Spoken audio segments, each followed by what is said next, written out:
Welcome to the podcast of School Beyond Limitations. In this podcast, you will learn how to guide your child through their school life with the intention to help them find their unique essence that will allow your daughter, your son to live a fulfilled and meaningful life.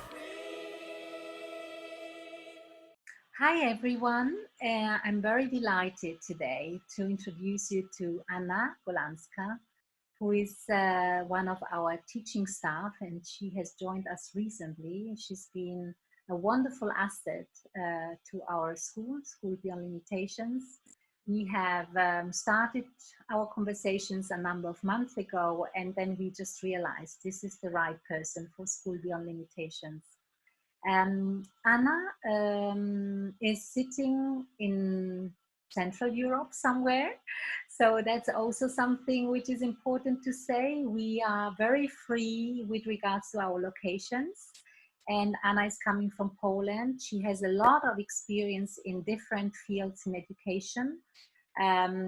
She taught from primary school through secondary school, and currently she has been for many years also taught at university level. So that gave us also a clear background and a clear understanding that Anna is the right person to join School Beyond Limitations, also due to her vast experience. And I'm very delighted, Anna, that you made the time to talk with me and to give the audience out there a little bit a kind of understanding how you perceive and experience School Beyond Limitations from the inside. Yeah, but please, Anna, would you like to say something more about yourself and how it came about that you joined School Beyond Limitations? Yes, sure, Martina. First of all, welcome to everyone watching. And thank you, Martina, very much for that excellent introduction. It's all true what you said. So just a little bit about me still. So I'm based in Toruń, Copernicus town in Poland. I have been in teaching profession for over 20 years now, although maybe it's hard to believe. I love my job, and I've been always looking for opportunities to teach people at different ages in different environments, and School Beyond Limitations offers something which was quite new for me. And although I had some concerns in the very beginning because it was so innovative, I thought it would be a great learning experience for me. So it was not only about teaching, but also a lot of learning for me as a teacher. Mm-hmm. So you were saying that it is so innovative, so you needed to find out a little bit more. You were attracted somehow to this innovation, but at the same time you had concerns. So maybe you could tell us a little bit about your concerns and about how those concerns developed over time by actually then applying, your teaching expertise and learning expertise to the context. All right. So my biggest concern was that online environment. I thought that it's not really possible to create bonds just having the screen and not being face-to-face with the students. But it turned out it was just my concern. Created in my head. It does not really matter whether we are in the classroom or whether we are online. If there is positive environment, positive attitude on both sides, and if people are eager to get to know something new, that new environment, then everything works well, and the students are so much connected with each other, with the teacher. So through time, I learned that it really doesn't matter where we are sitting. We might be sitting in any part of the world, but being eager to create those bonds, we are able to do it. Mm-hmm. Did you have the perception that this happened to your students when you are with them? Or do the students even express that somehow verbally, that they feel connected with one another? How is that? Obviously they did, and they expressed it a lot of times. That strong bond was felt among them. When one student was missing because he fell ill, they were asking about the person, and they all felt that there was something missing from the classroom, that energy the person was giving, and that connectivity. They helped each other on everyday basis. They cared about each other and about me as well. So it was just great. I felt they were much more connected, being in a group of 5 and getting to know each other really well and each other's needs than being in a big classroom in a regular school environment.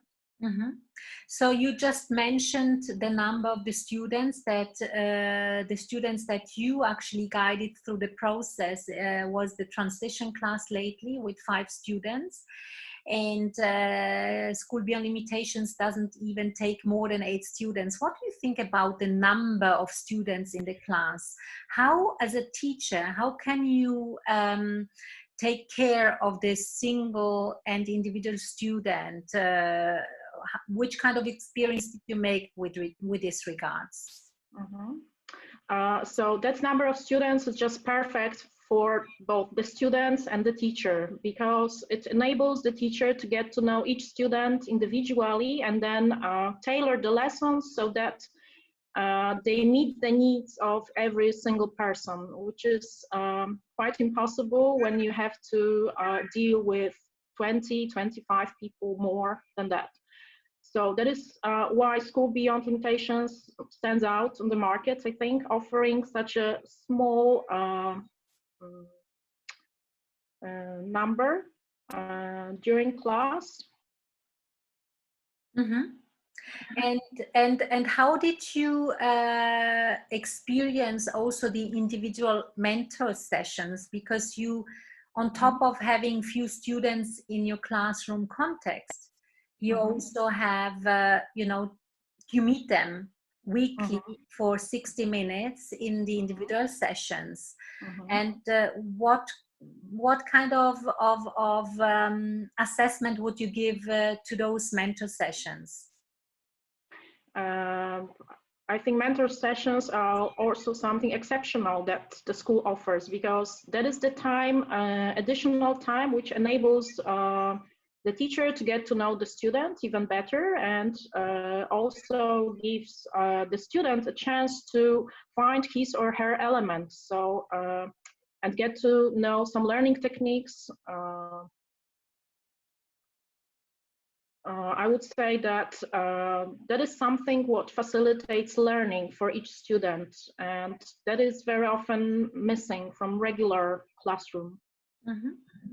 Would you like to share maybe some of your key experiences with the students you had during that time, during that period that you were with them? There were a lot of aha moments for me during the time spent with them. But most striking for me was the extent to which they can go in their curiosity, creativity, once they are allowed to do so. So for me, as the teacher, it was like revealing, that once you don't impose some structure on them, they can do the whole process on their own. You just have to facilitate a little bit. You have to be there to assist them, of course, in that whole process, but it's them taking the responsibility. And I think very important in School Beyond Limitations is also putting that responsibility of learning on the part of the students. So they become very self-reflective, and they learn because they want to. They have a lot of that intrinsic motivation. So once they are allowed, they can really go beyond any limits, beyond anything a teacher can imagine, in fact.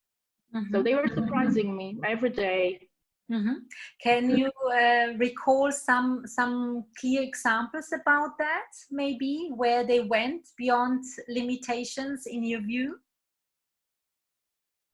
One of the students went far beyond my limitations, digging into Japanese culture deeper and deeper every day. And I was just thinking, when will it stop? When will the students have enough of that topic? But once I think the students feel the flow, they feel positive energy, they feel positive vibes, they just cannot stop. Mm-hmm. So that was something like a huge surprise for me, how long it may last, you know, that's getting deeper into the subject. Once the subject comes from students' interest, yeah, it's nothing imposed, because every student can work in the area which interests them, yeah, which is connected with their hobby or their interests. Anna, there are always people out there who actually have this very important questions when they say, you know, but how do they learn geography? How do they learn math? How do they learn English? How do they learn history? You know, if they let's say you were just bringing this example of Japan, right? How would you describe whether first of all, first question, is it possible that every or nearly all subject areas are actually you know, integrated in the learning? Is that possible? And does it really happen then at the end of the day? And could you also make some examples with regards to that? Because I think this is critical to understand, probably. Of course, everything is possible once we have that conviction in our minds, and we can use students' interests, hobbies as a springboard for anything. So all the subjects could be connected then.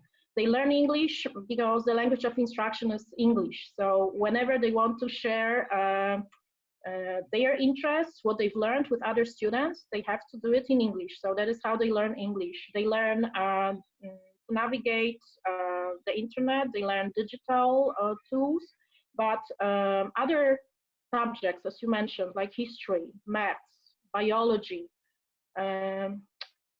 a teacher has to find a way to connect it all. So we start everything starts from students' interests, but then with a little bit of control from the teacher, it can go into various directions to combine all other aspects of knowledge, other subjects.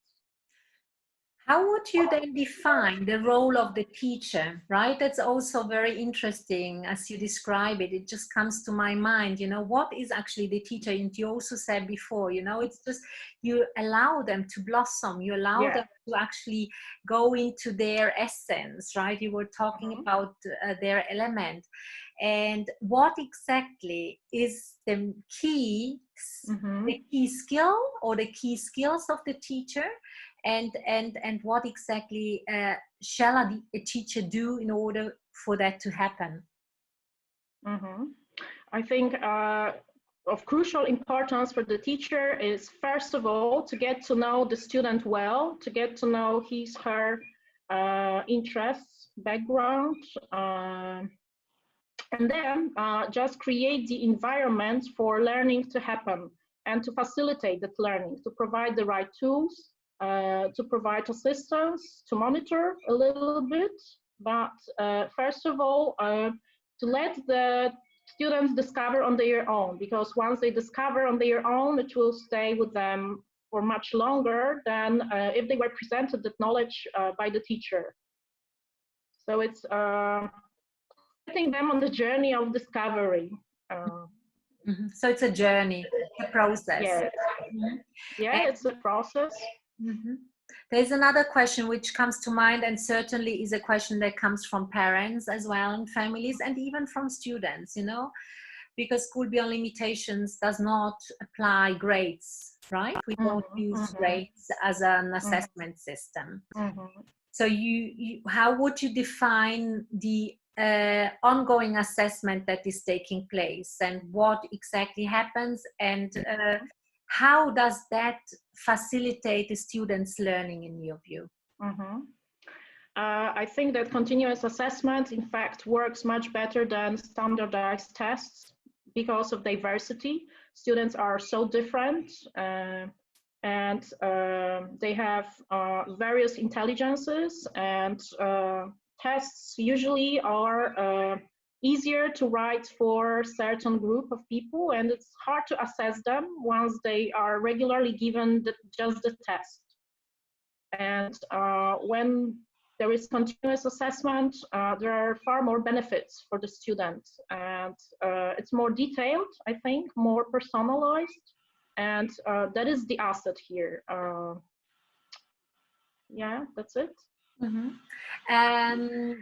The assessment in relation, which kind of assessment have you used in your lessons, so that the students are also integrated in the process, right? Because that's something we really put at the forefront of our approach as well, that the students become aware about where they stand, about what they do, and about their own power to make choices. So how could you just make a few examples what we actually do, what you have done, and how that did have an impact on the students of the transition class in your view? That assessment goes on from lesson to lesson, I would say. And if the student is given clearly defined goals, then it's quite easy to assess whether those goals are achieved or not. And the student, again, can self-reflect whether he or she is at the point which was meant to be, or not quite yet. And always, if the goals are not achieved, the student can be given additional time. But there is nothing like standardization here. So for each student, it's individual pace. And that is also something which should be appreciated. Students are not forced, they are not pushed, and they can set their goals as well. That is important, I think. Well, this leads me to the next question, actually, Anna. And the question is, you know, because at School Beyond Limitations, classes are with different age levels, right? And you just said they all pursue their own individual goals at their own pace. And that may happen, of course it happens that there are certain students who are much faster over others, and that's fine. How did you perceive the reaction of the students in the group with regards to diversity? Which kind of impact did that have on the students? Different age levels, different paces, different interests, and so forth. So that may be actually, I think, a concern for parents of the students. Yeah, they might be thinking, how is that possible? If students are so different at different ages, how is it possible to put them into one classroom? But in fact, it takes the stress out, the burden of peer pressure. Yeah, peer pressure. Thank you. So even one student made a comment that it's so great that we can work with people at different ages, and the students did not feel that pressure which was felt at school. So that was great. And for me, it was something revolutionary, in fact, to have students at different ages at the same time. But it all worked very well. So I think it's actually a very good idea, because capacities and student skills are not really the same at certain age. So somebody may be 10 and be very capable, able to do things which a person who is 12 years old cannot do. So it really does work.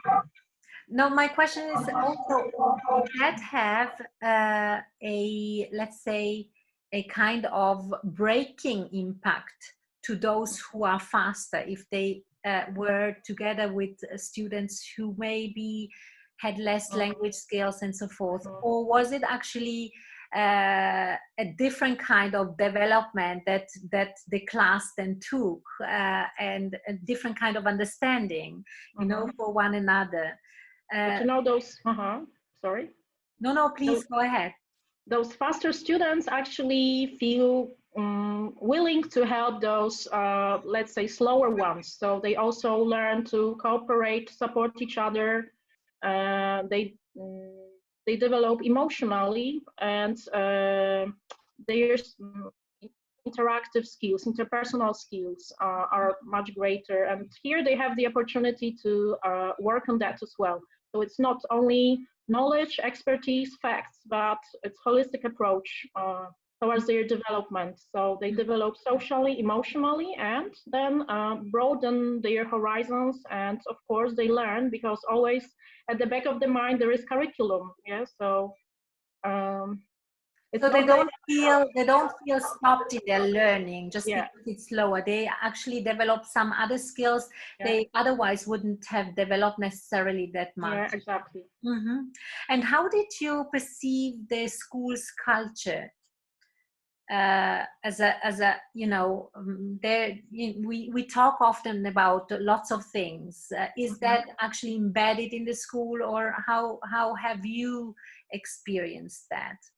Also the collaboration between staff members and, you know, name it, and also collaboration between family and school, and between students beyond the school lessons, because that's also something which may want to be mentioned.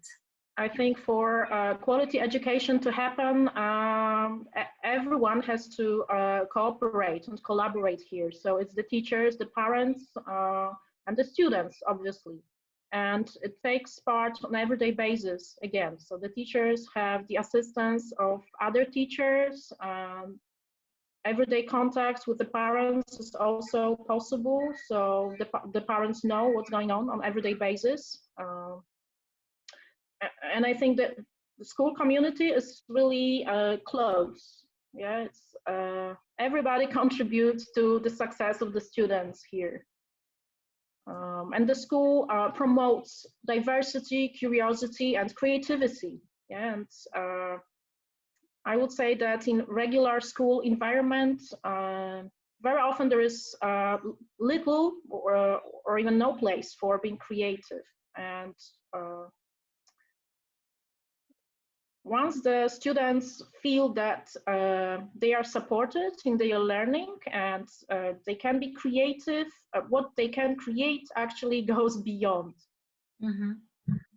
So what would you say, I mean, if there are people out there who are uncertain about joining the school or not, what would you say as a professional experiencing the school context? What's valuable, or for whom is the school the right setting? What would you say in your view? I wish every student, every child, every teenager could have an experience of such school environment. Because as I said earlier, it's innovative, but we should not be afraid of that innovation, because actually it all works. Starting from the very beginning of each lesson, when there is meditation time and a bit of physical activity, people may think, or parents may think, students may think that there is no place for physical movement once we are in that environment, that we have the screens, we are sitting in front of our computers, but in fact, the lesson starts with meditation and a bit of physical activity, so it's also possible. Then I think very important is individual time of each student when they work on their own projects, and then they share what they've learned, and they take the role of the teacher, which they enjoy a lot.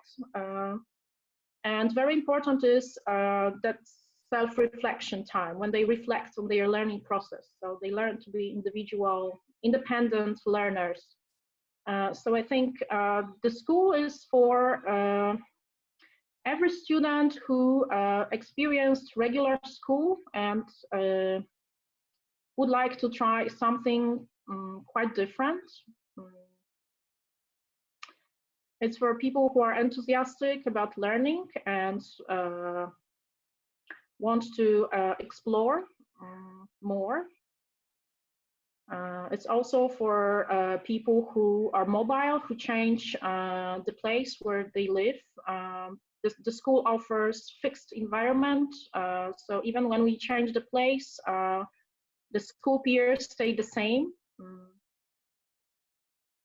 So I think it's for everyone who wants to see change in education, in regular education environment.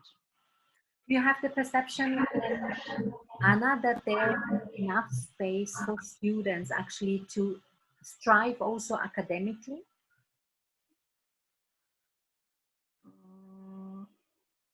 Yes, for sure. Mm-hmm.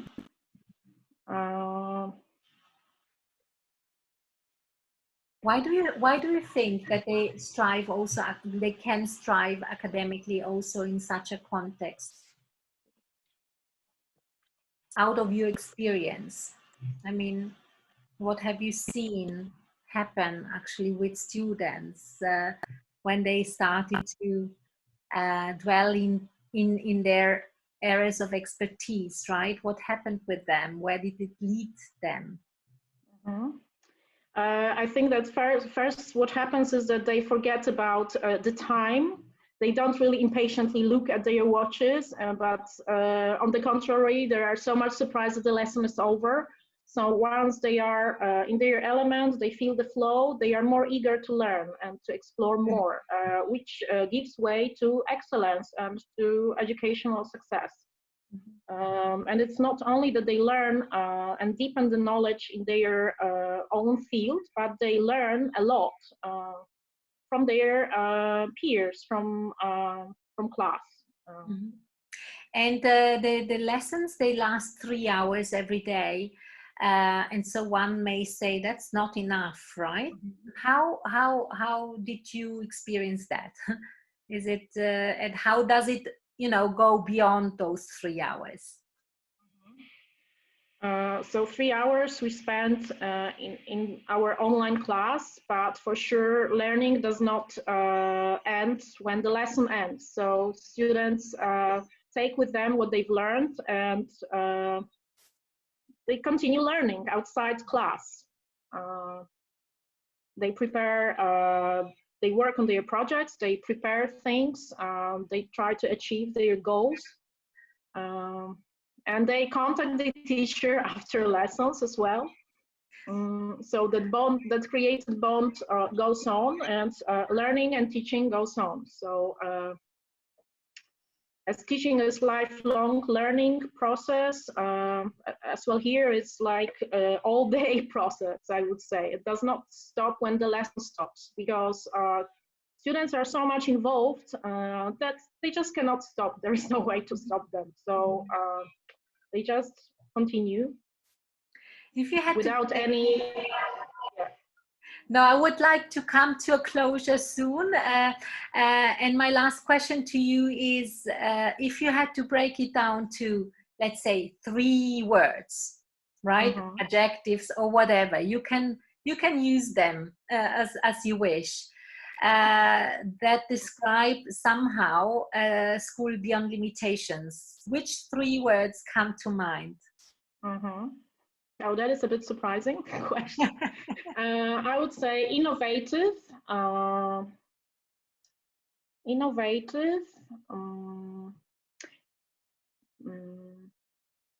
paying attention to diversity, so promoting diversity.